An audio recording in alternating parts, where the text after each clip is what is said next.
Hello, and welcome to this week's PennEnergy News Update. I'm Hilton Price.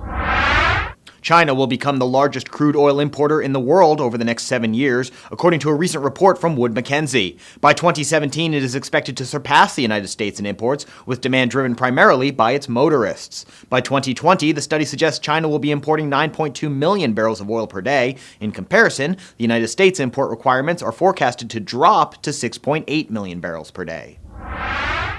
An investigation into a November explosion and fire on a Gulf of Mexico oil production platform operated by Black Elk Energy Offshore Operations has found the accident occurred after contractors failed to follow standard safety practices. The platform is located at West Delta 32 Block in the Gulf of Mexico, 17 miles southeast of Grand Isle, Louisiana. After a thorough 8-month investigation, ABSG Consulting found that while production was shut in, workers welded on piping that was connected to a tank containing crude oil and flammable oil vapors without following Black Elk Energy's safety practices. ABSG reviewed thousands of pages of documents and records and collected and preserved physical evidence from the platform to conduct the investigation.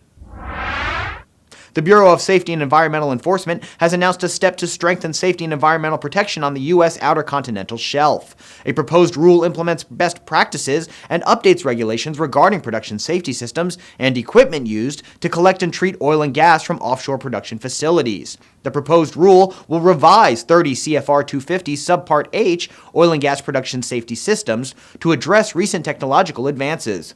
This section of the regulations has not had a major revision since it was first published in 1988.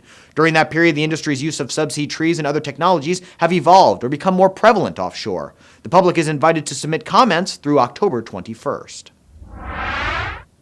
Woodside is recommending floating LNG technology for 3 Browse gas fields. The concept would involve using Shell's FLNG technology and Woodside's offshore development knowledge for the Browse LNG development.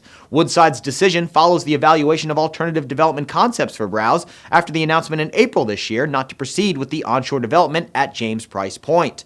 Other development concepts considered included a pipeline to existing facilities. Woodside's CEO calls the decision a compelling case for floating LNG as the best option for early commercialization.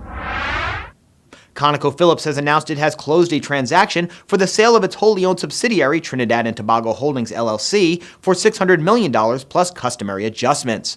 Trinidad and Tobago Holdings LLC holds a 39% interest in Phoenix Park Gas Processors Limited. PPGPL operates a gas processing and natural gas liquids fractionation facility located at Point Lisas, Trinidad. A ConocoPhillips executive VP called the sale progress in strengthening and focusing the company's portfolio. Thank you for joining us this week. For these stories and many more, head to PennEnergy.com.